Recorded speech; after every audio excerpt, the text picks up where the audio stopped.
Hi, I'm Junkyard Johnny from Junkyard Symphony, and I'm a mask artist.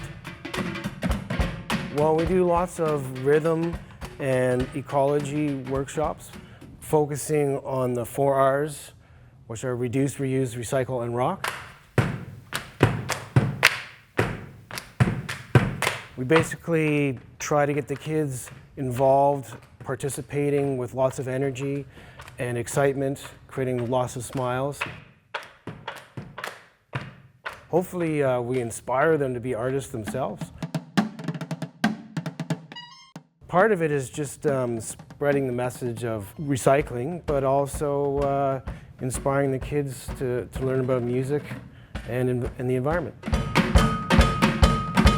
Rhythm is infectious, and I want to infect people with rhythm, not COVID.